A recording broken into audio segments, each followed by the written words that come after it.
గురించి మన జీవితాలలో ఏ వ్యక్తిని కదిపినా వారి కుటుంబాలలో జరుగుతున్నటువంటి పరిస్థితులను బట్టి చాలామంది వేదనకు గురయ్యే వారిని చూస్తూ ఉంటాం.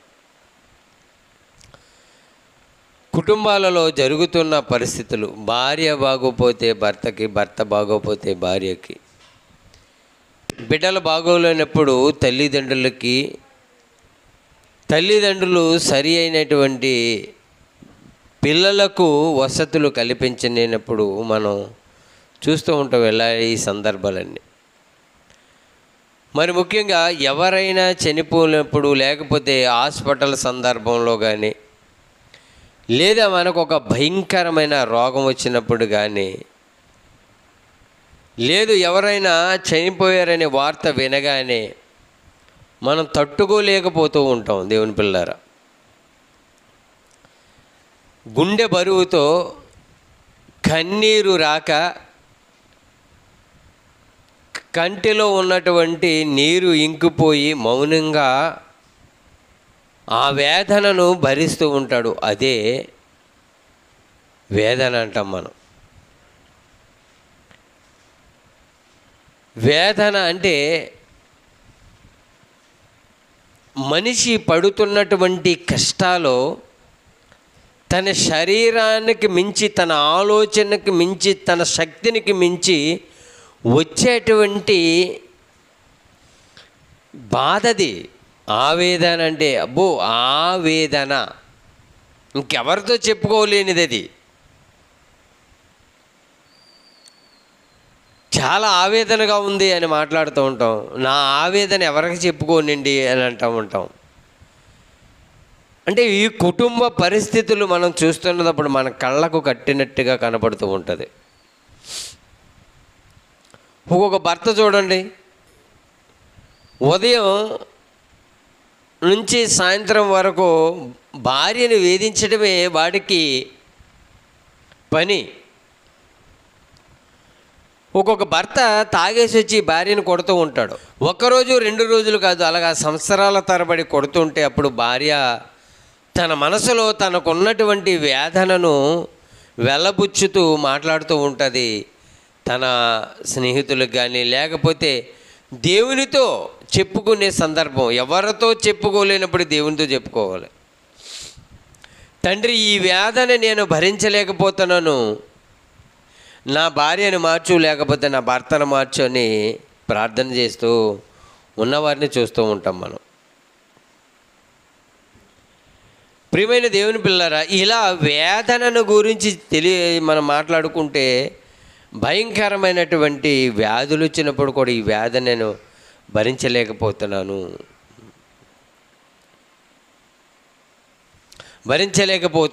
అని, ఈ వేదన నుండి నన్ను తొలగించు అనే సందర్భాలు మనకు కనపడుతూ ఉంటాయి. మనకు బైబిల్లో ఆ వేదన నుండి నన్ను తొలగించు అనే ఎవరైనా బైబిల్ అన్నట్టుగా మీకు ఏమైనా జ్ఞాపకం వచ్చిందా సందర్భం? తండ్రి, నీ చిత్తమైతే ఈ గిన్నె నా యొద్ద నుండి తొలగించుము అని అంటున్నాడు యేసుక్రీస్తు ప్రభువారు మాట్లాడుతున్న మాట. నీ చిత్తమైతే ఈ గిన్నె నా యొద్ద నుండి తొలగించుము అని అంటే తట్టుకోలేనటువంటి బాధ అండి, శరీరాన్ని తట్టుకోలేనటువంటి బాధ. ఆయన పడుతున్నటువంటి వేదన అది వర్ణాతీతం అండి. యేసుక్రీస్తు ప్రభుల వారు పడుతున్నటువంటి వేదన అది వర్ణాతీతం.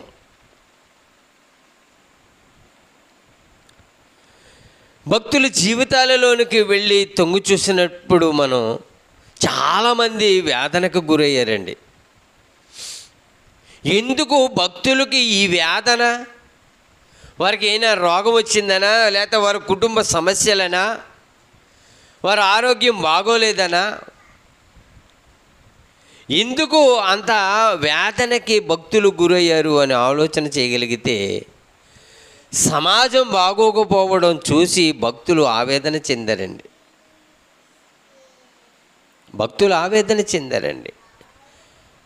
ఈ యేసుక్రీస్తు ప్రభువారైతే ఆ గెత్సేమనే తోటలో ఉన్నప్పుడు ఆయన పడుతున్నటువంటి ఆ వేదన ఎలా ఉంటుందో ఒకసారి మనం బైబిల్లో చూడగలిగితే, లూకాసు వార్త 22వ అధ్యాయము 44వ వచనం చూసారా? ఆయన వేదన పడి మరింత ఆతురముగా ప్రార్థన చేయగా ఆయన చెమట నేలన పడుచున్నటువంటి గొప్ప రక్తము బిందువులే మారిపోయిందంటండి. ఏంటి మారింది? చెమట రక్తముగా మారిపోయిందంటండి. దేవుని పిల్లలారా, మీరు ఆలోచన చేయగలిగితే వేదన గురించి మనం ఇక్కడ చదువుకుంటున్నాం. మనం అంటే యేసుక్రీస్తు ప్రభువారు గెత్సేమనే తోటలో ఎందుకంత వేదన పడుతున్నాడు? ఆయన ఎందుకంత వేదన పడవలసినటువంటి పరిస్థితి వచ్చింది? ఆ రాత్రి, పట్టబడుతున్నటువంటి రాత్రి, యేసుక్రీస్తు ప్రభువారిని పట్టుకునే రాత్రి, గెత్సేమనే తోటలోకి వెళ్ళి తండ్రికి ప్రార్థన చేస్తున్నటువంటి సందర్భం అది. ఇంకా తెల్లవారితే నేను మరణిస్తాను, తెల్లవారితే నేను బలవుతాను, తెల్లవారితే నేను సిలువ యాగం చెయ్యాలి నేను అన్న విషయం యేసుక్రీస్తు ప్రభువుల వారికి అర్థమైపోయింది. ప్రియమైన దేవుని పిల్లారా, ఆయన ప్రార్థన చేస్తున్నాడు. ఆయన ప్రార్థన చేస్తుంటే ఆయన వేదన పడి అని ఉందో చూసారా? ఎందుకు వేదన పడుతున్నాడు? ఎందుకు వేదన పడుతున్నాడంటే మరణం అనేది ఆయనకి ముందురా కనిపిస్తుంది. మరణం అనేది ఆయన ముందు కనిపిస్తుంటే, ఆయన మరణం నా చెంతకు వస్తుంది, నేను మరణిస్తాను అనే విషయం తెలిసేటప్పటికీ ఆయనకి ఎలా ఉందండి? వేదనండి. అంతేనండి. ఒక హాస్పిటల్కి తీసుకువెళ్ళినప్పుడు డాక్టర్ గారు, అబ్బాయి నువ్వు చనిపోతావు, ఇంకా రేపటితో చనిపోతావు అని అంటే అసలు ఎలా ఉంటుందండి ఆయన పరిస్థితి? ఏమీ చేయలేని పరిస్థితి, ఏమీ అనలేని పరిస్థితి, ఏమీ తినలేని పరిస్థితి, ఇంకా ఆలోచన ఏముండదు. ఎంతసేపు ఆ మరణం అనే ఆ పదం ఎప్పుడైతే చెవిని పడిందో దాని గురించే పేషెంట్ ఎక్కువగా ఆలోచిస్తూ ఉంటాడు. దేవుని పిల్లలారా, ఆలోచించండి. యేసుక్రీస్తు ప్రభుల వారు పట్టబడినటువంటి ఆ రాత్రి మాట్లాడుతున్నటువంటి మాట ఏమండి? పస్కా అనబడిన పులియని రొట్టెల పండుగ సమీపించెను. ఏమండి? యాజకులు, ప్రధాన యాజకులు వీళ్ళందరూ కలిసి కుట్ర పన్ని ఇస్కరియోతు యోధాకి 30 వెండి నాణాలు ఎరవేసి యేసుక్రీస్తు ప్రభువుని మాకు అప్పగిస్తే మీకు 30 వెండి నాణ్యాలు వేస్తామని చెప్పినటువంటి సందర్భం. యోధ ఆశపడ్డాడండి, ధనానికి ఆశపడ్డాడు. యోధ పవిత్రుడు, పరిశుద్ధుడైనటువంటి యేసుక్రీస్తు ప్రభువు వారిని పక్కన పెట్టి ఈ లోక ఆశ, ధనం అనేది దాని మీద మమకారం చూపించాడండి. బైబిల్ ఒక మంచి మాట ఉంటుంది, ధనము సమస్త కీడులకు మూలము. ఆ ధనాన్ని ఆశించాడు యోధ, ఆ ధనాన్ని ఆశించాడు. ఇంతకీ యోధాకి ప్రాణం పోవడానికి కారణం ఏంటి? యోధాకి ప్రాణం పోవడానికి కారణం ఏంటి అని అంటే ఆలోచించగలిగితే ధనమేనండి. లేకపోతే యోధ ప్రాణం ఉరిపెట్టుకోవలసినంత అవసరత ఏమీ లేదండి. కేవలము ధనం మీద ఆశించి, ధనాశ కలిగి, ధనాపేక్ష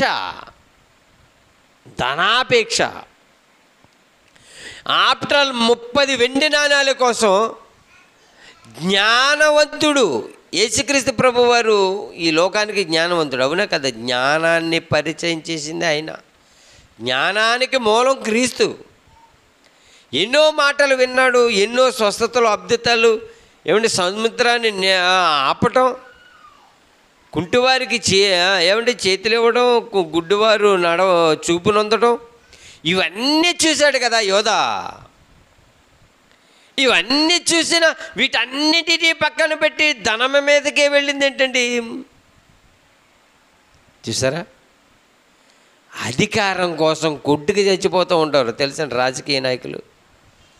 అధికారం, ధనమేమోహం, పిచ్చండి. ఏమండి? డబ్బు నీ చేతిలో ఉంటుంది, మరలా ఉంటుందా? ఎంతసేపు ఉంటుంది?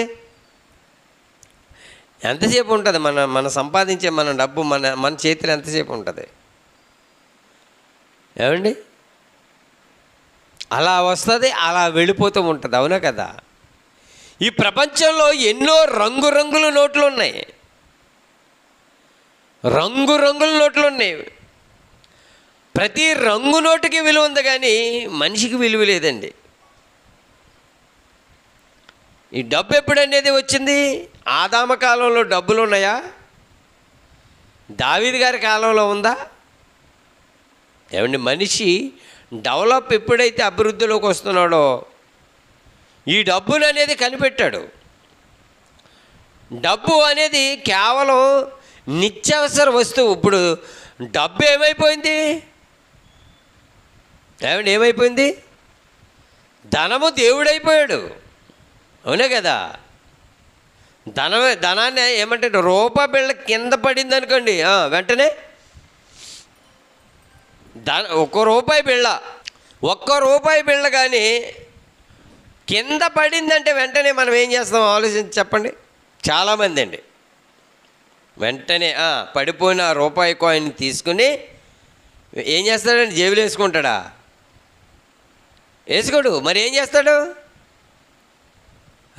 రెండు కళ్ళకి అద్దుకుంటాడు. ఎందుకు అలా కళ్ళకు అద్దుకున్నావు? ఎందుకు? రూపాయి కింద పడిపోయిన రూపాయిని ఎందుకు కళ్ళకు అద్దుకున్నావు నువ్వు? అంటే ఇదే నన్ను కాపాడద్దు, ఇదే నన్ను రక్షిస్తుంది అనే కదా? అనేనా? మరి అదే ధనము ప్రాణం తీసేస్తుందండి. అదే ధనము ప్రాణం తీసేస్తుంది. యోధా ప్రాణం అందుకే పోయింది కదండి. ఏమండి? యోధా ప్రాణం అందుకే పోయింది. ఇస్కరియోతు యోధా ప్రాణం అందుకే పోయిందండి. అననీయ సప్పేరాలు కూడా ఉన్నారండి. అననీయ సప్పేరాలు ఏమండి? మనకు తెలుసు కదండి.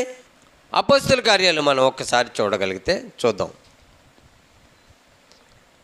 అపోస్తుల కార్యాలు 5వ అధ్యాయము మొదటి నుంచి మనం చదువుకుందాం. అననీయ అనే ఒక మనుషుడు తన భార్య అయినటువంటి సప్పేరాతో ఏకమై ఇద్దరు కూడా పొలం అమ్మేశారు. ఎందుకు పొలం అమ్మారు? ఇంతకీ అననీయ సప్పేరా ఇరువురు కూడా పొలం అమ్మేశారు. ఎందుకు అమ్మారు పొలం?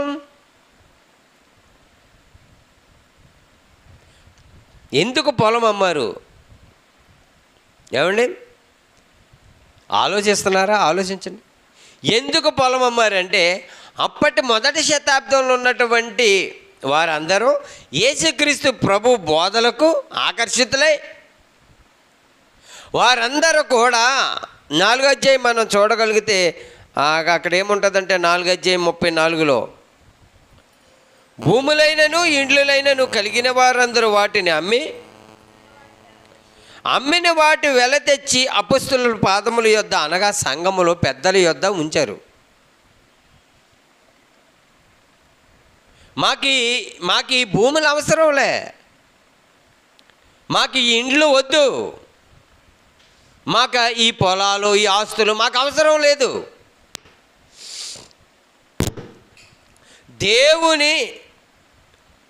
దేవుని వాక్యం కావాలి, మేము పరలోకం చేరుకోవాలనే ఆకాంక్ష అండి. అలాగే ఆకర్షితులై వచ్చిన వారే అననీయ సప్పీరా. బర్నబా తన భూమిని అమ్మి దేవుడికి ఇచ్చేసాడు. బర్నబా తన భూమిని అమ్మి దేవుడికి ఇచ్చేసాడు. సేమ్ అదే చూస్తున్నారు. బర్నబా ఇచ్చేసాడు. ఏమండి, మనం కూడా ఇచ్చేద్దామని భార్యాభర్తలు ఇరువురు కూడా మాట్లాడుకున్నారండి, చక్కగా మాట్లాడుకున్నారు. అననీయ సప్పీరా మాట్లాడుకున్నారు. వారిద్దరూ ఈ ఇరువురు ఏకమై కూర్చుని, ఏమండి మరి మనం దేవుణ్ణి నమ్ముకున్నాం, దేవుడి మీద మనకి ప్రేమ అనురాగం అన్నీ ఉన్నాయి, వాక్యం కావాలి, పరలోకం వెళ్ళాలి, ఇదే సత్యం, ఈ మార్గంలోనే మనం ప్రయాణించాలి. మన పాపాలను తీయడానికి, మనల్ని రక్షించడానికి రక్షకుడు వచ్చాడు. ఆయన మన కొరకు ప్రాణం పెట్టాడు. ఆయన తిరిగి లేచి మూడో దినాన అందరికీ కనిపించి, అందరికీ అనగా 500 మందికి ఆ కాలంలో కనిపించి 40 దినాలు ఆయన ఆరోహణమై వెళ్ళాడు. ధర్మశాస్త్ర ప్రకారంగా ఆయనే ఈ లోకానికి రావాల్సి వచ్చింది. లేఖనముల ప్రకారంగా వచ్చాడు, ఆ లేఖనములను నెరవేర్చాడు. ఆయనే ఈయన అని నమ్మిన వారు ఇంకా మనకి ఈ లోకంతో పని ఏమీ లేదు, మనకి ఈ ఆస్తులతో వద్దు, ఈ ధనంతో పని లేదు, ఈ భూములతో పని లేదు, మనకి వీటితో పని లేదు. మనకి వాక్యం దేవుడు, వాక్యం దేవుడు, ఆయనే కావాలి. కనుక మనమందరం సంఘంలోకి వెళ్ళిపోదాం. ఆల్రెడీ మనకంటే ముందుగా బర్నబా గారు భూములు అమ్మేసేసి దేవుడికి ఇచ్చేసాడు. ఆయనే అమ్మేసిస్తే, పెద్ద ఆయనే అమ్మేసిస్తే మనకెందుకు, మనం కూడా అమ్మేసి ఇచ్చేసేసి సంఘంలో ఇచ్చేసేసి సంఘంలోనే ఉండిపోతాం, సంఘంలోనే మనం దేవునితో పాటు బ్రతికేద్దామని నిర్ణయం తీసుకున్నారు భార్యాభర్తలు ఇరువురు కూడా. భార్యాభర్తలు ఇరువురు కూడా తీసుకున్నారు. నిర్ణయం అయితే మంచిదే తీసుకున్నారు. నిర్ణయం అయితే ఖచ్చితమైన నిర్ణయమై తీసుకున్నారు, మంచి నిర్ణయం తీసుకున్నారు. దేవుని కోసం బ్రతకాలనే తపనతో నిర్ణయం తీసుకున్నారు. చదవండి ఇప్పుడు. కానీ ఏం జరిగిందో సందర్భం చూద్దాం మనం. అననీయ సప్పీరా ఏకమై పొలం అమ్మేను. భార్య ఎరుకనే వాడు దాని వెలలో కొంత దాచుకుని కొంత తెచ్చి అపోస్తలుల పాదముల యొద్ద పెట్టెను. అప్పుడు పేతురు, అననీయ, నీ భూమి వెలలో కొంత దాచుకుని పరిశుద్ధాత్మను మోసపుచ్చుటకు సాతాను ఎందుకు నీ హృదయమును ప్రేరేపించేను? చూసారా, దేవుని హృదయం, దేవుని మనస్సు, పరిశుద్ధాత్మ ఎప్పుడు కూడా దేవునికే ఇవ్వాలి, దేవునికే ఇవ్వాలి, దేవునికే ఖర్చు పెట్టాలనే మనసు, పరిశుద్ధాత్మ ద్వారాగా వచ్చే మనసు, అది దేవుని మనసు అండి. ఎందుకండి దేవునికి ఇస్తే మనకేమొస్తుంది? సేవకుడికి పెడితే మనకేమొస్తుంది? సేవకుడికి ఇస్తే మనకేమొస్తుంది? సంఘంలో అది కొంటే మనకు వస్తుంది, ఇది కొంటే మనకేమొస్తుంది? పరిచర్యకి సహకారులుగా ఉంటే మనకేమొస్తుంది? ఏమండి అన్న మాట అక్కడ మాట తేడా వచ్చేసింది, మాట తేడా వచ్చిందండి. అమ్మిన వెల ఇదిగో నీకు ఇచ్చేస్తాను దేవా అని అన్నారు. అనడం బాగుంది, అమ్మడం బాగుంది, డబ్బు తేవడం బాగుంది. డబ్బు ఎప్పుడైతే చేతికి వచ్చిందో వెంటనే మనసు మారిపోయిందంతే. డబ్బు మనసుకు వెంటనే చేతికి వచ్చిన వెంటనే ఏమైపోయింది? డబ్బు చేతికి వచ్చిన వెంటనే ఏమైపోయింది? మనసు మారిపోయిందండి. మనసు మారిపోయింది. చూడండి, అందుకే అక్కడ అంటున్నాడు, ఏమంటున్నాడు? నీ భూమి వెలలో కొంత దాచుకుని పరిశుద్ధాత్మను పరిశుద్ధాత్మను మోసగించగలమా మనం? పరిశుద్ధాత్మను మోసగించగలమా? పోనీ మీకు అలా కాకపోతే ఇంకో కోణంలో చెప్తాను, దేవుణ్ణి మోసగించగలమా మనం దేవుణ్ణి మోసం చేయగలమా? మోసపోకుడి దేవుడు వెక్కిరింపబడడు. మోసపోకుడి దేవుడు వెక్కిరింపబడడు. మనుష్యుడు ఏ విత్తనమైతే విత్తుతాడో అదే పంటకు వస్తాడో. ఎవడైనా గోధుమలు విత్తి వరి పంట కోయినా, ఎవడైనా వరిని విత్తి మరొక పంట ఏదైనా కోయినా, మామిడి విత్తనం విత్తి యాపిల్ కోయినా కోయగలరండి? అలాగా సాధ్యమది? సాధ్యం కాదు. అందుకే మనుషుడు ఏ విత్తనం విత్తుతాడో, అనగా నీ క్రియలు ఏవైతే చేస్తున్నావో నీ క్రియలకి తగినటువంటి ఫలాలను పొందుకుంటావు. నువ్వే విత్తనమైతే విత్తుతున్నావు అదే పంటకు వస్తాం మనం. అది మాత్రం కన్ఫామ్. చేతికి సొమ్ము రాగానే మనసు మారిపోయింది. కొంత సొమ్ము దాచుకుంటే నాదే కదా అమ్మేశాను కదా, వాళ్ళెవరు చూడలేదు కదా, ఇస్తానన్న ₹1,00,000 ఒక 50,000 మనం దాచేస్తే ఒక 50,000 ఇస్తే సంఘానికి సరిపోతుంది కదా అని అనుకున్నాడు. కానీ ఇచ్చింది ఒకటి, చెప్పింది ఒకటి, చేసేది మరొకటి. నచ్చలేదు. పరిశుద్ధాత్మ ద్వారాగా మాట్లాడుతున్న పేతురు గారు అడుగుతున్నారండి ఏమని? అప్పుడు పేతురు గారు, అననీయ, నీ భూమి వేళలో కొంత దాచుకుని పరిశుద్ధాత్మను మోసపుచ్చుటకు సాతాను ఎందుకు నీ హృదయమును ప్రేరేపించును? సాతాను ప్రేరేపించింది ఎవరిని? యోధాని. సాతాను ప్రేరేపించింది ఎవరిని? అననీయను.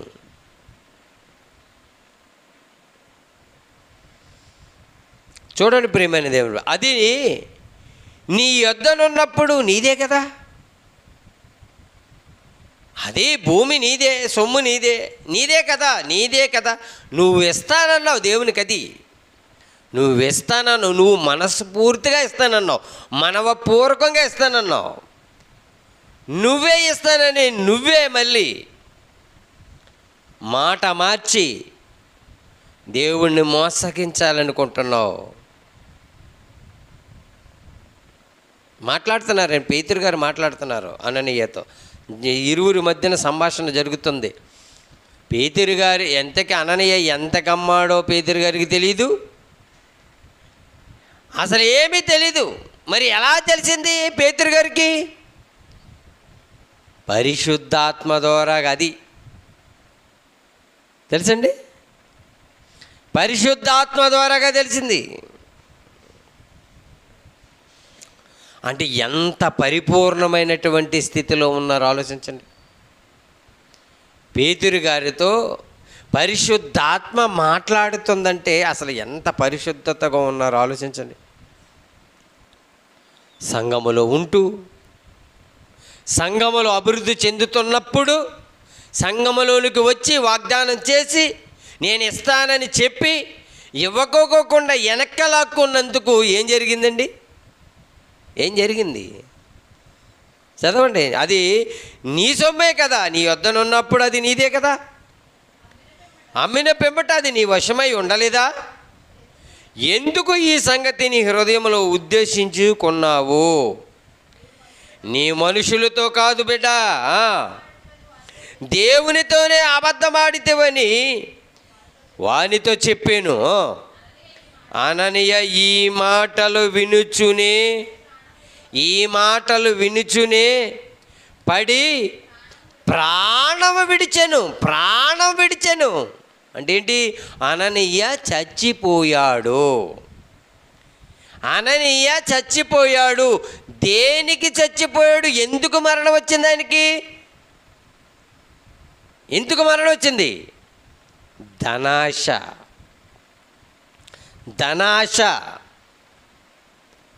దేవుని పిల్లలు ఆలోచించండి.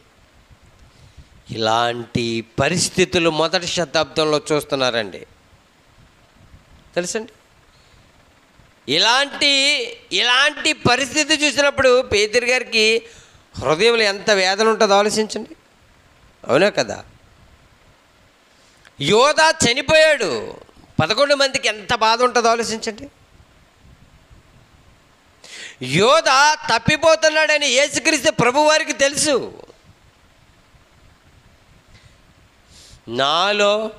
మనలో ఒకడు నన్ను అప్పగింపబోతున్నాడన్న ఇంటిమేషన్ కూడా యేసుక్రీస్తు ప్రభువారు ఇచ్చినా కూడా ఎలక్ట్ అవ్వలేదు.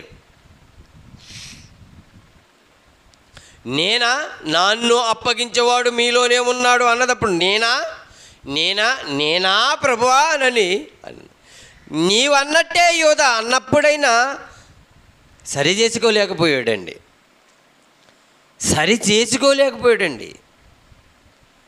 దేవుని పిల్లరా, మనకి ఈ లోకంలో ఒక సామెత ఉంది. ఏంటి? దీపం ఉండగానే ఇల్లు చక్కబెట్టేసుకోవాలి. అలాగే మరి సమయం ఉండగానే మనమేం చేయాలి? సరి చేసుకోవాలి, సరిదిద్దుకోవాలి. మన బ్రతుకులు సరిదిద్దుకోవాలి. ఏంటి? సమస్తాన్ని విడిచిపెట్టి ఏమిటి దేవుళ్ళు ఉంటే ఆనందం వేరండి. అనుభవించాలి. అనుభవపూర్వకమైనటువంటి జీవితంలోనికి వచ్చేయాలి మనం. దేవుని పిల్లారా, ఆ మాటలు వినుచునే ప్రాణం విడిచాడంటండి అననీయ. కేవలం ధనం వల్లే. ఈ పరిస్థితులు చూస్తుంటే సంఘములో ఉన్న వారికి వేదన కలగదా? అవునా కదా? చెప్పండి. యోధ తప్పిపోతున్నాడంటే యేసుక్రీస్తు ప్రభువారికి ఎంత బాధ ఉంటుందో ఆలోచించండి. అవునా కదా? ఎంత బాధ ఉంటుందో ఆలోచించండి. వేదనలో ప్రసవ వేదన అన్నాను కదా. ప్రసవ వేదన గురించి మీకు కొన్ని మాటలు తెలియజేస్తాను. దేవుని పిల్లరా, మనం ఈ లోకంలో తల్లి గర్భం ధరించినప్పుడు, తల్లి ఎప్పుడైతే నిలోసుకుంది, గర్భం దాల్చింది, నెల తప్పింది అనే పదాలు మనం వాడుతూ ఉంటాం కదా. ఎప్పుడైతే నెల తప్పిందో వెంటనే భార్యాభర్తలు ఇరువురు మొట్టమొదటిగా సంతోషిస్తారో, ఇరువురి కన్న తల్లిదండ్రులు బంధువులంతా సంతోషిస్తారో, సమాజం అంతా చెప్పుకుంటూ ఉంటుంది. ఏమని? ఫలానా మరి బిడ్డ కుమార్తె మరి కుమార్తె ఇలాగా మరి నెల తప్పిందంట, ఫలానా నెల వచ్చింది, ఇది గర్భిణీ స్త్రీగా ఉంది, ఇవి అని చెప్పేసి మనం చెప్పుకుంటూ ఉంటాం. తల్లిదండ్రులు ఇరువురు కలయికలో జరిగేటువంటి ఈ గొప్ప నిర్మాణం, మానవ జన్మ నిర్మాణం చాలా గొప్పదండి. ఎప్పుడైతే మరి బిడ్డ ఎదుగుచున్నదో, నెల నెల క్రమం బిడ్డ ఆ అమ్మ కడుపులో ఉమ్మనీరులో ఎదుగుతున్నటువంటి పరిస్థితి చూస్తే మనకు ఆశ్చర్యం వేస్తుంది. చేతులు ముడుచుకుని ఉంటాడు, చేతులు విప్పకూడదు. శిశువు విప్పితే అమ్మ కడుపులో ఉన్నటువంటి ఆ బ్లాడర్ ఏదైతే ఉందో, గర్భసంచి ఏదైతే ఉందో, దానికి కానీ వ్రేలు కానీ తగిలితే గర్భసంచి పగిలిపోద్ది. అలాగే కాళ్ళు వేళ్ళు కూడా ముడుచుకునే ఉండాలి. తర్వాత ఆ గర్భసంచి నిండా ఏముంటుందంటే నీరే ఉంటుంది, ఉమ్మనీరు అంటాం మనం. ఆ ఉమ్మనీరులో ఉంటాడు. ఆ ఉమ్మనీరు కంటిలోకి వెళ్ళదు, నోటిలోకి కూడా వెళ్ళదు, ముక్కులోకి కూడా వెళ్ళదు. ఎంత ఆశ్చర్యమైనటువంటి, ఎంత విచిత్రమైనటువంటి నిర్మాణమో మన నిర్మాణం ఆలోచించాలి. మనిషి ఈరోజు దేహాన్ని దేవుడు ఎందుకు ఇచ్చాడో తెలియక పాడు చేసుకుంటున్నటువంటి కోకొల్లలండి. దుద్దుగూరులో తాగుడు కాదండి, పిచ్చ తాగుడు తాగే వాళ్ళు ఉన్నారు తెలుసండి. ఉదయం లేస్తే బ్రాంతితో మొగాలను కడిగే వాళ్ళు ఉన్నారు, ఉదయం లేస్తే సారాతో కడిగే వాళ్ళు ఉన్నారు. ఏమండి, ఉదయం లేవగానే ఏంటి బ్రష్ చేసి ముఖమంతా కడుక్కొని 1 లీటర్ మంచినీళ్ళు తాగేవాళ్ళు లేరండి, లీటర్ సార తాగేవాళ్ళు చూస్తున్నాం ఈ సమాజంలో. దేవుడి దేహాన్ని ఎందుకు ఇచ్చాడనేది ఈ సమాజం మర్చిపోయింది. అసలు నేను ఎవరినే, నేను ఎందుకు ఈ లోకానికి వచ్చాను, చిన్ననాటి నుండి లేని నాకు ఈ దురలవాట్లు ఎలా వచ్చాయి అని ఆలోచించేవారు ఎవరున్నారండి సమాజంలో? పాడైపోతున్నటువంటి యువత తెలుసండి, అవునా కాదండి? తల్లిదండ్రులను ఎదిరించి నీ మాట నాకు లెక్కలేదు, నా మాట నీకు లెక్కలేదు అన్నట్టుగా తల్లిదండ్రులను ఎదిరించి తురుతురు అంట వివాహాలు చేసుకున్న వాళ్ళు చాలామంది చూసామండి. శిశింద్రి ఎలిగిస్తే ఎలాగైతే తురుతురుమంట కాలిపోద్దో వాళ్ళ జీవితాలు కూడా అలాగే 1 నిమిషంలో వెలిగి మరలా చీకటిమయమైపోతున్న పరిస్థితి. అవునా కాదా? మీరే ఆలోచించండి.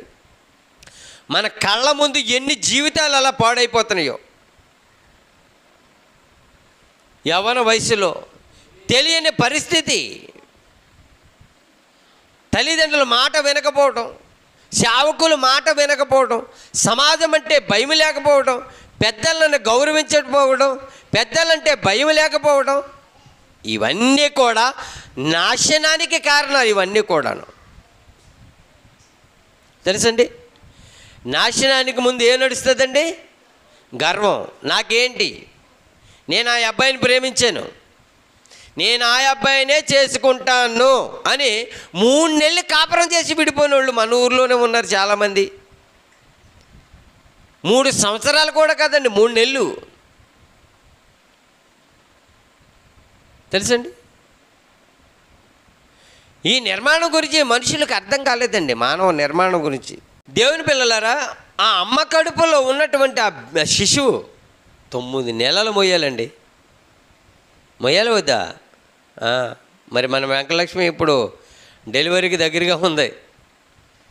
ఏమండి, దేవుడు జ్ఞాపకం చేసుకున్నాడు. ఇప్పుడు 8వ నెల జరుగుతుందన్నట్టుగా విన్నాం. దేవుని పిల్లరా, ఇంకొక మంతో అంతే డెలివరీ అయ్యే కాలం దగ్గరికి వచ్చేసింది. ప్రసవ వేదన గురించి చెప్తున్నాను, ఇంకా పాయింట్లోకి నేను వెళ్ళలేదు. బాగా వినండి మీరు, మంచి పాయింట్ ఉంది ఇక్కడ. ఆ పాయింట్ గురించి ఇదంతా చెప్పుకుంటూ వస్తున్నాను నేను. మీకు ఆల్రెడీ వేదన గురించి చెప్పాను, ప్రసవ వేదన గురించి కూడా మీకు తెలియచేయాలి. అందు గురించే నేను ఇవన్నీ చెప్పడం జరుగుతుంది. ఎప్పుడైతే శిశువు యొక్క నెలలు నిండుకున్నాయో వెంటనే నొప్పులు అనేవి స్టార్ట్ అవుతాయి. అవునా కదా? ముందుగా నొప్పి స్టార్ట్ అవుతుంది. నొప్పి దేనికి సూచన? నొప్పి రావడానికి దేని సూచన? శిశువు బయటికి రావడానికి సూచన. శిశువు బయటికి వచ్చేటప్పుడు తల్లికుండే వెముకలు ఉంటాయి, 2 వెముకలు ఉంటాయి. కుడివైపున ఒకటి, ఎడమ వైపున ఒక వెముకలు ఉంటాయి.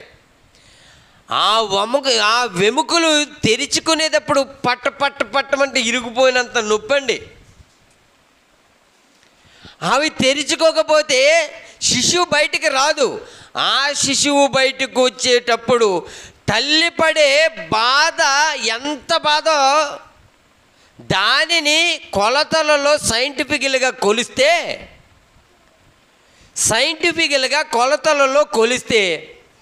48 టన్నుల ఎంత బరువు ఉంటుందో అంత బాధ అయినదంటండి. నాకు చాలా ఆశ్చర్యం వేసిందండి. ఏమండి, మనం ఒక 100 కేజీలు మన మీద పెడితే ఎంత బాధ మనకి? అంతవరకు ఎందుకండి? కేజీ రాయి ఉంటుంది కదా, అది మన కాలు మీద పడితే ఎలాగుంటుంది? భరించగలమండి మనం? 1/2 కేజీ రాయి మన కాళ్ళు మీద పడితేనే భరించలేము. 100 కేజీలు బరువు మొయ్యాలంటే కష్టం. 1 టన్ను అంటే 1000 కేజీలు బరువు అంటే మరింత కష్టం. అలాంటిది 48 టన్నులు బరువు ఎంత ఉంటుందో అంత బరువుగా ఉంటుందంటండి తల్లికి. వామ్మో, ఎంత కష్టమా! ఒక బిడ్డకు జన్మనివ్వడానికి ఎంత కష్టమా అంటే అంత కష్టం. మరి అంత కష్టాన్ని తట్టుకునేటువంటి శక్తి ఎవరిస్తున్నారు? దేవుడేనండి. భర్త ఏం చేస్తాడండి? హాస్పిటల్ బయట ఉంటాడు, ఏమన్నా అంతేనా? అదైనా భార్యను ప్రేమించే భర్త అయితే, భార్యను ప్రేమించిన భర్త అయితే ఆడెక్కడో ఎక్కడో బ్రాందీ షాప్ కూడా, లేకపోతే జోదంలోనో, లేకపోతే సినిమాకో ఎక్కడికో చోటకి వెళ్ళొస్తాడు. అదే ప్రేమించిన భర్త అనుకో, బయట ఉండి హాస్పిటల్ దగ్గర బయట ఉండి అటు ఇటు తిరుగుతూ ఉంటాడు కాలుగాలు పిల్లలాగా. నా భార్య ఇన్ని ఎంత నొప్పి పడుతుంది, ఎంత బాధపడుతుంది అని. అవునా కదా? నా భార్య ఎంత నొప్పులు పడుతుందండి, ఎంత బాధపడుతుందండి బాబు అని చాలా బాధపడతాడండి. భార్యని ప్రేమించిన భర్త అయితేనే. ఏమండి? ఎప్పుడైతే ఆ నొప్పిని భరించి, నొప్పులు ఇవ్వకపోతే నర్సులు ఏమంటారండి అక్కడ? ఏమా ఇంకా ఎంతసేపు నొప్పులు పడతావు, ఫ్రీగా ఉండలేకపోతున్నావా అంటారు. ఏంటి ఆవిడ నొప్పులు పడుతుంటే వీళ్ళు తిడతా ఉంటారు. నేను చూసానండి అవి. ఇంకా అయ్యేలాగే లేదు. ఏం చేద్దాం మరి? సిజరేన్ చేద్దామా? ఫ్రీ డెలివరీ అవుతుందా? అవుదా? ఇంజెక్షన్ చేయాలా వద్దా? ఎంత పరిస్థితి, అంత ప్రాసెస్ అండి బాబా. దానికి అంత నొప్పిని భరిస్తుంది. 48 టన్నుల బరువు ఉండి అంత బరువు ఎంతైతే ఉంటుందో అంత నొప్పిని భరించినటువంటి ఆ తల్లి శిశువుని చూడగానే ఏమంటుంది నాకు చెప్పండి మీరు? శిశువుని చూడగానే ఏమంటుంది? మీరు కన్నారు కాబట్టి మీ హృదయం ఎలాగుంటుంది నాకు చెప్పండి ఒకసారి. ముందు మీరు 48 టన్నుల బరువుని జ్ఞాపకం చేసుకుంటారా? నీ బిడ్డని జ్ఞాపకం చేసుకుంటావు నువ్వు. అమ్మయ్యా, నేను యెహోవా దయ వలన దేవుని దయ వలన నేను ఒక కుమారుని సంపాదించుకున్నాను అని అంది. ఎవరండి? నేను యెహోవా దయ వలన నేను ఒక కుమారుని సంపాదించుకున్నాను అని అన్నది ఎవరు? ఆ తల్లి. ఏమండి? ఎవరండి? మరి అలా మర్చిపోతే ఎలాగా? ఆదికాండం 4వ అధ్యాయము. ఆదికాండము 4వ అధ్యాయము.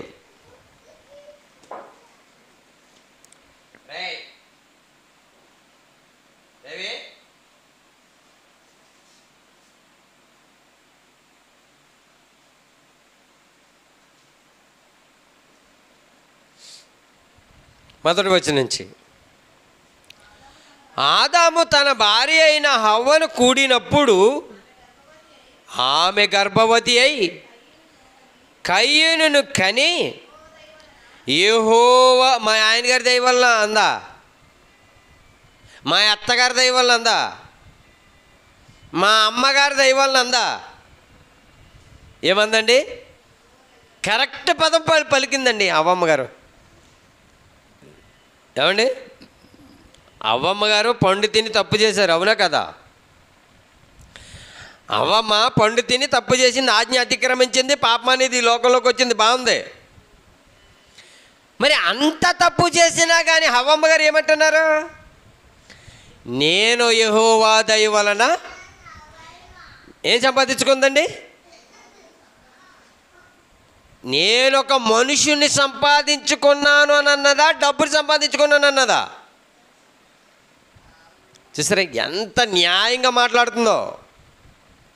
నేను యెహోవా దయ వలన ఒక మనుషుని సంపాదించుకున్నాను అని అన్నదండి. కష్టమంతా మర్చిపోద్దండి తల్లి. 9 మాసాలు మోసినది, ఏమండి నెల నెల బరువు పెరిగిద్దా తరిగిద్దా? నెల నెల బరువు ఎక్కువ అవుతుందా తక్కువ అవుతుందా? నెల నెల నెల నెల పెరుగుతూ ఉంటుంది. చాలామంది అంటారండి కుమారులు,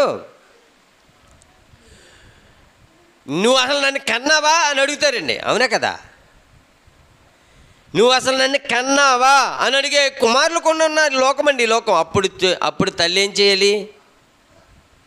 ఒరే, నిన్ను కన్నాను అనడానికి రుజువేంటో తెలుసా? ఇదిగోరా నా పొట్ట మీద ఉన్న జార్లేరా, నా పొట్ట మీద ఉన్న జార్లే, నీ కోసం, నిన్ను మోయడం కోసం రా. ఈ జార్లు ఎందుకు వచ్చినాయి అనుకుంటున్నా నాకు గీతలు తెలుసండి. నిజంగా ఇవి లేవు అనుకోండి, అసలు పొట్ట మీద జార్లు కానీ గీతలు కానీ లేవు అనుకోండి, నిజంగా కొడుకు అలాగే అంటాడు, భర్తకు కూడా నమ్మకం ఉండదు తెలుసండి. భర్తకి నమ్మకం ఉండదు, కుమారుడికి నమ్మకం ఉండదు. కానీ దేవుడు ఎంత న్యాయంగా పెట్టాడండి, ఎంత న్యాయంగా పెట్టాడండి. చూసావా? ఒక అమ్మ ఒక కుమారుణ్ణి కనడానికి, ఒక కుమార్తెని కనడానికి ఈ సమాజంలో చూసి, అరే నా కడుపు అలాగా సాగిపోతుంది, గీతలు పడిపోతాయి, చార్లు పడిపోతాయి, నా కడుపు ఎప్పుడు అలాగే నాజుగ్గా ఉండాలి, నైస్గా ఉండాలి అని అనుకుంటే నువ్వు నేను ఎవరు కూడా ఈ భూమి మీదకి ఎవరు కూడా రారు. తల్లి తన అందం కోసం ఆలోచించదు, తన సౌందర్యం కోసం ఆలోచించదండి. నా బిడ్డ, నా కడుపులో ఉన్న బిడ్డ ఎలా పెరుగుతున్నాడు, ఎలాగా తిరుగుతున్నాడు, వాడిని ఎలా చూసుకోవాలి, ఏం ఆహారాలు తీసుకోవాలి, నేను ఆహార నియమములు ఎలా పాటించాలి, ఒక పద్ధతి ప్రకారంగా జరుగుతూ ఉంటుందండి ప్రాసెస్. దేవుని పిల్లలారా ఆలోచించండి. ఒక బిడ్డను కనడానికి ఒక తల్లికి ఎంత కష్టమైతే ప్రతి కానుపు చాలా కష్టమండి, ప్రతి కానుపు నుండి. అందుకే ఒక కానుపు అయిపోయిన తర్వాత నెక్స్ట్ కానుపు అయిపోయిన తర్వాత మరొక కానుపుకి వెళ్ళేటప్పుడు ఏమండి, ఇంకా నేను కనలేనండి. ఒక్క కానుపు ఒక బిడ్డను కనాలంటే తనలో ఉన్నటువంటి ఎంత శక్తిని కోల్పోవాలో తెలుసండి. మరి అందరూ అలాగే వచ్చాము కదా? అవును, అందరూ అలాగే వచ్చాము. మరి అందరూ అలాగే వచ్చామని ఎందుకు ఆలోచించదు ఈ సమాజం? ఎందుకు ఆ ప్రేమ ఉండటం లేదు? ఎందుకు ఉండటం లేదండి? దేవుని పిల్లలారా ఆలోచించండి.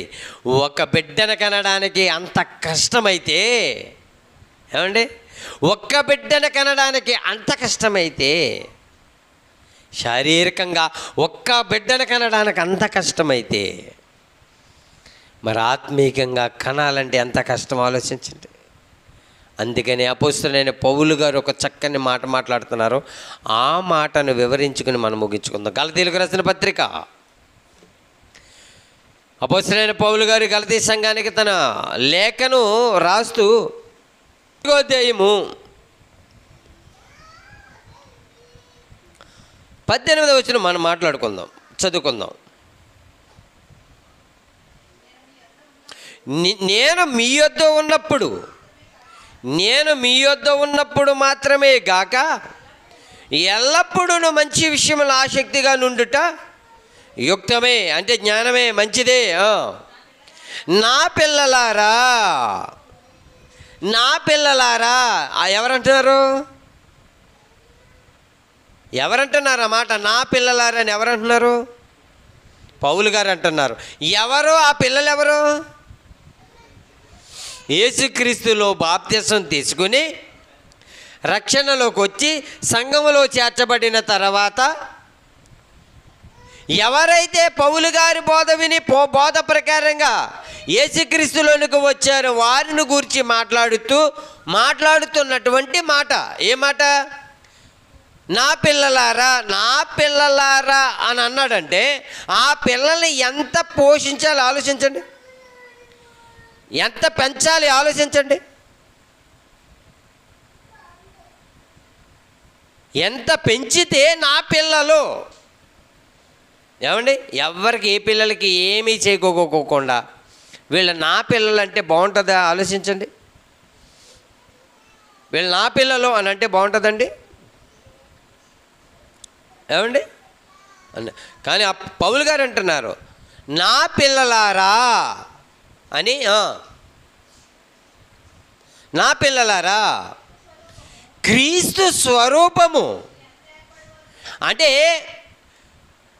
ఒక కన్న తల్లి తన బిడ్డ రూపాన్ని చూసుకుని ఎప్పుడైతే తన బాధను మర్చిపోయి ఒక దేవుని దయ వల్ల నేను ఒక మనిషిని సంపాదించుకుంటానని అని తన ఆనందపడిపోతుందో, ఎప్పుడైతే ఆ రూపం కోసం ఆ 9 నెలల తర్వాత ఆ వచ్చిన రూపాన్ని చూసుకుని మురిసిపోతుంది కదా, అవునా కదా? ఆ రూపమే కదండి, ఆ రూపాన్ని చూసే కదండి మురిసిపోతుంది తల్లి.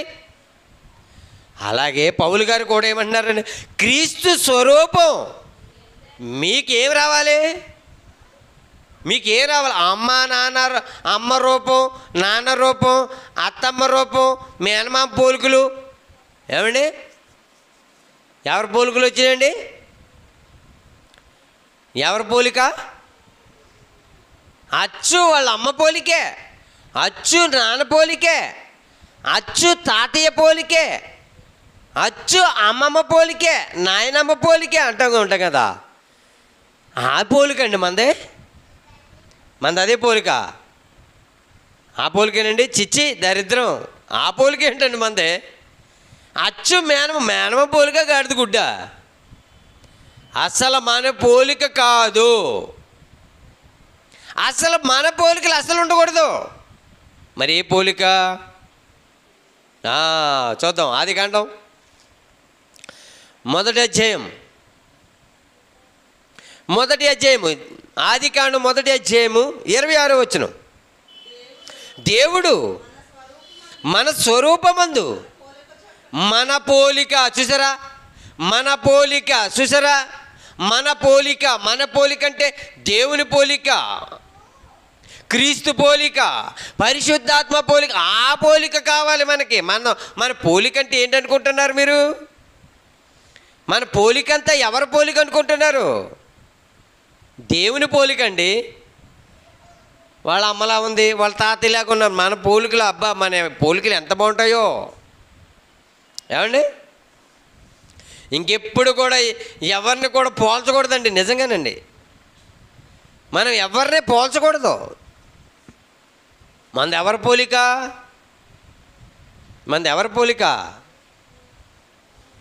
దేవుని పోలిక, అదండి. ఇప్పుడు అపోస్తలుడైన పౌలు గారు అంటున్నారు, నా పిల్లలారా, క్రీస్తు స్వరూపము మీ యందు ఏర్పడు వరకు మీ విషయమై మరలా నాకు ప్రసవ వేదన కలుగుచున్నది. ఆల్రెడీ ఒకసారి వేదన పడ్డాడా? ప్రసవ వేదన పడ్డాడా? మరలా నాకు ప్రసవ వేదన కలుగుతుందంటే ఆల్రెడీ ఒకసారి పడ్డాడా? ఆల్రెడీ ఒకసారి ప్రసవ వేదన పడ్డాడు. ప్రసవ వేదన పడ్డాడు. కనుకనే మరలా నాకు ప్రసవ వేదన కలుగుతున్నది అని అంటే, అసలు ఈ సంఘం పట్ల, క్రీస్తులోనికి వచ్చిన వారి పట్ల ఎంత బాధ్యతను వహిస్తున్నాడు ఆలోచించండి. నాకు ప్రసవ వేదన అంటే, అపొస్తలుడైన పౌలు గారికి ప్రసవ వేదన కలుగుతుందంటే, మనం ఇందాక చెప్పుకున్నాం కదా, ఒక బిడ్డను కనడానికి అంత కష్టమైతే మరి ఎన్ని సంఘాలు కట్టాడు, ఎంతమందిని. ఏమంటే తిమోతిని ఏమంటాడు? నా కుమారుడు తిమోతి, ఎపఫ్రోదితు. లూదియా ఎవరి ప్రసంగం విని మారిపోయింది? లూదియా ఎవరి ప్రసంగం ఏందండి? పౌలు గారి ప్రసంగం. నా బంధకములలో కనినటువంటి నా కుమారుడా ఓనేసిము, నా బంధకములలో కనినటువంటి నా కుమారుడా ఓనేసిము కన్నాడా? ఓనేసిముని కన్నాడా? అవును. తిమోతిని కన్నాడా? అవును. ఎపఫ్రోదితుని కన్నాడా? అవును. వీళ్ళందరూ ఎవరు?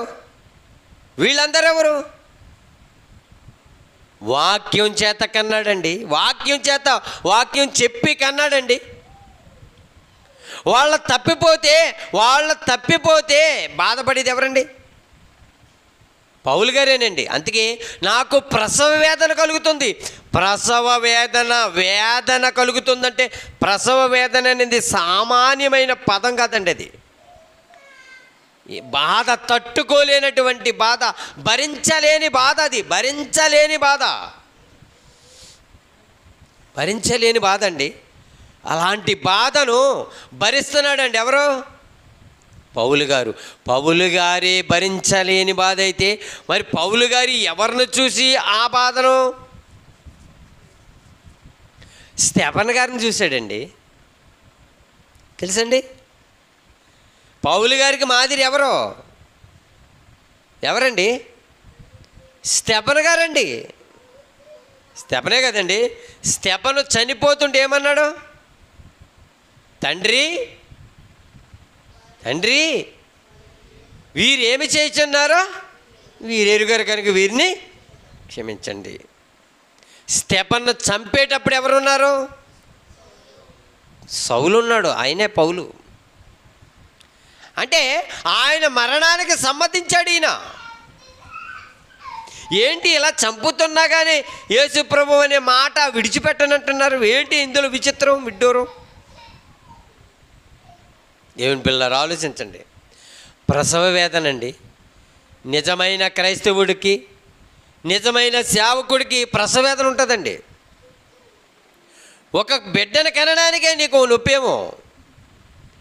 ఈ మధ్యన బిడ్డలు కనడం లేదండి. అవునా కదా?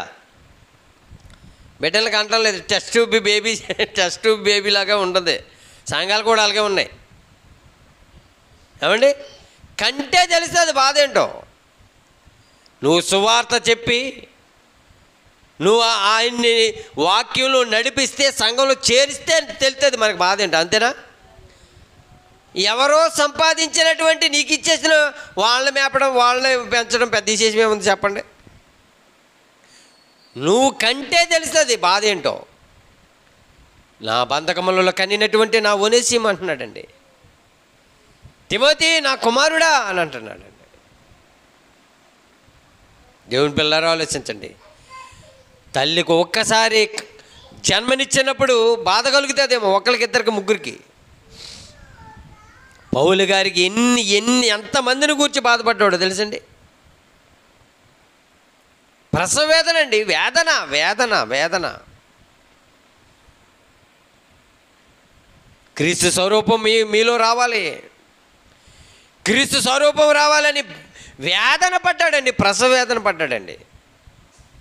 అయ్యో, మీకు ఎన్నిసార్లు బోధ చేయను, మీకు ఎన్నిసార్లు బోధ చెప్పలేదు, మీరెందుకు తప్పిపోతున్నారు?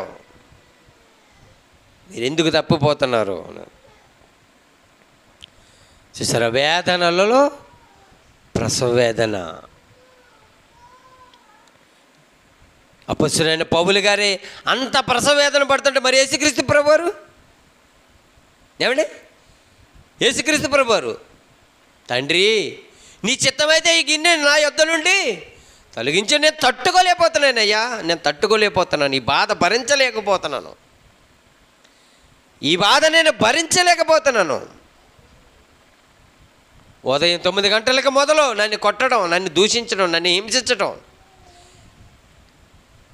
ఎక్కడ కొడుతున్నారో వాళ్ళకే తెలియదు, ఎలా కొడుతున్నారో వాళ్ళకే తెలియదు, ఎన్ని దెబ్బలు కొడుతున్నారో వాళ్ళకే తెలియదు.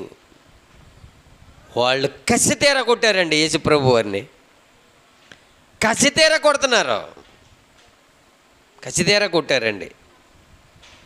యేసుప్రభుని కొడుతుంటే యూదులు సంతోషించారు తెలుసండి, సంతోషించారండి. కానీ యేసుక్రీస్తుని కన్న తల్లి గర్భవేదన బాధ భరించలేకపోయిందండి. కన్న కుమారుడి కంటి ముందు రక్తసిక్తమై ఏరు పారుతుంటే ఏ కన్న తల్లికి ఉంటుందండి? గుండె కోత నిజంగాను.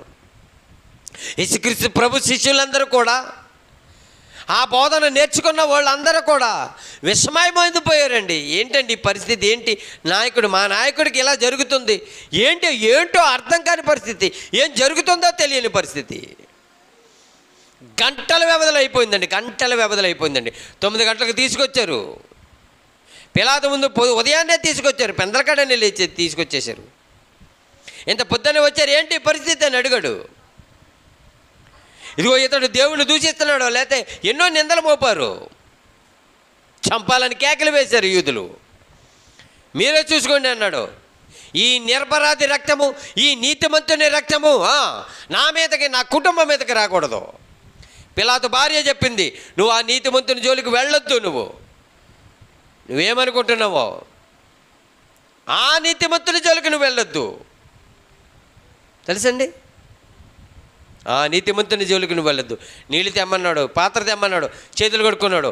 మీకు మీరే ఉత్తరవాదులు, నాకు సంబంధం లేదన్నాడు. అంతే, పిలాతు చేతులు కడుక్కుని. అయితే ఆ దోషాలు, ఆ శాపాలు అన్నీ మాకే రానివ్వ అని చెప్పేసి యూదులు, ఏంటంటే పిచ్చి పట్టిందండి ఈ లోకానికి.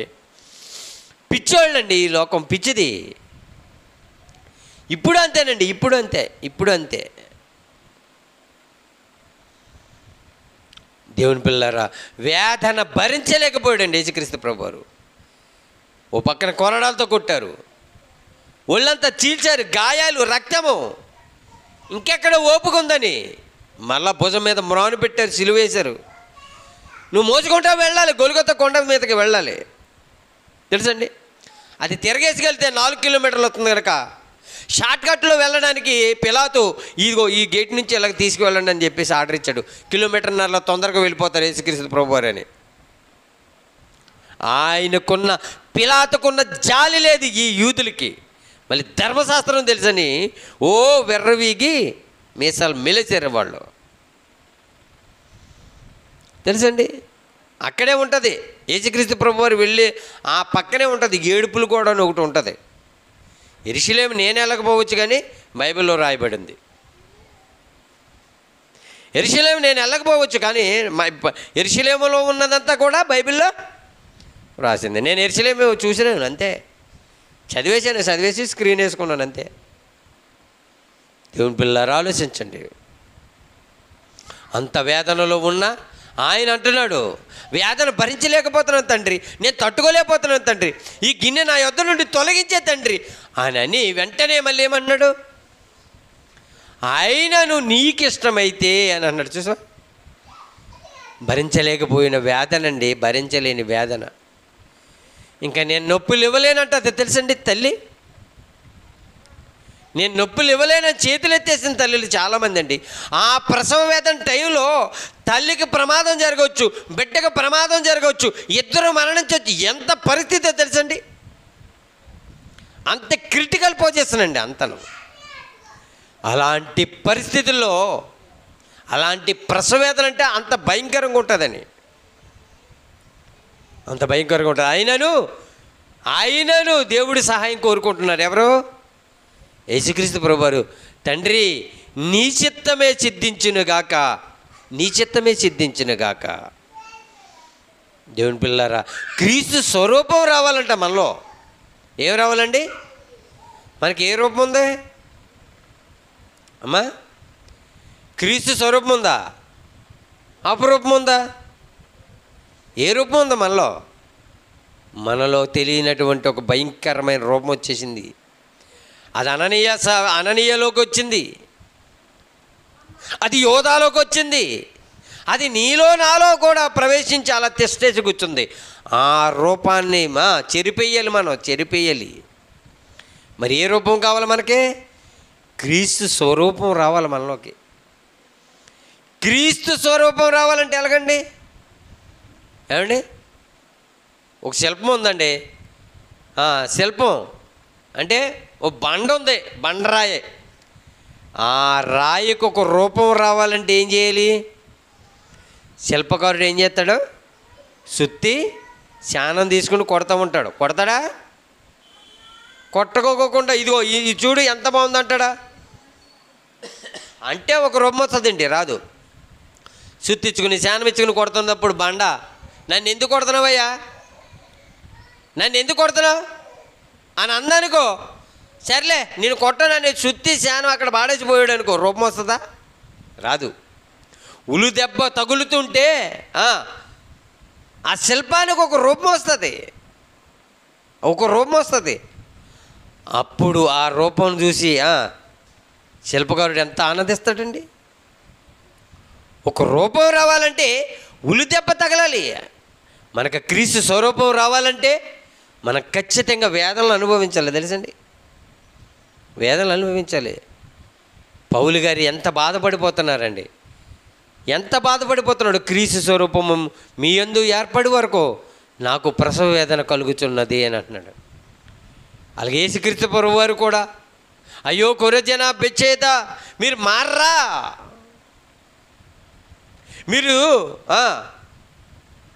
మీరు అపవాది సంబంధులు.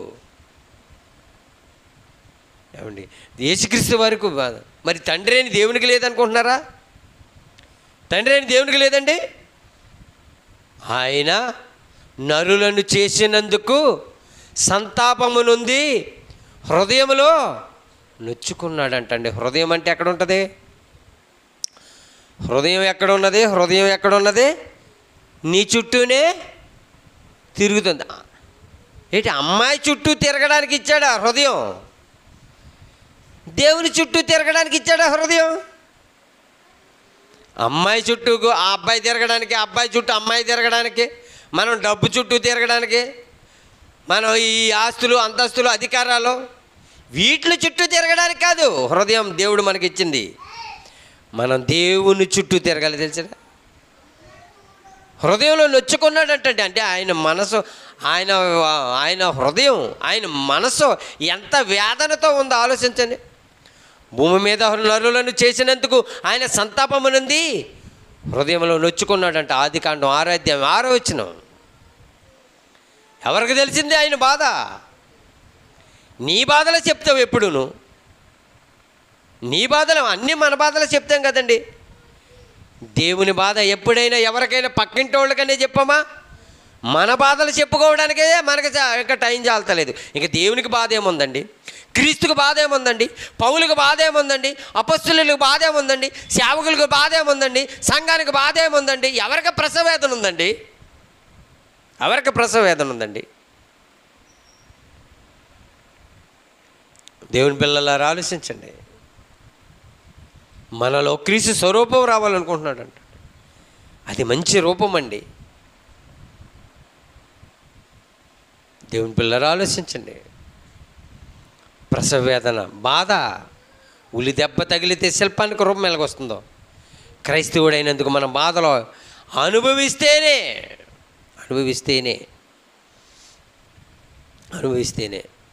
పరలోకం వెళ్ళాలంటే మాటలు కాదు, అది మాటతోనూ కాదు. ప్రియమైన దేవుని పిల్లరా, చాలా చాలా నిష్ఠాగరిష్ట బ్రతుకుని జీవితం చాలు. దేవుని కొరకు ఉన్నతంగా బ్రతుకుదాం. తలలోంచండి, ప్రార్థన చేసుకుందాం.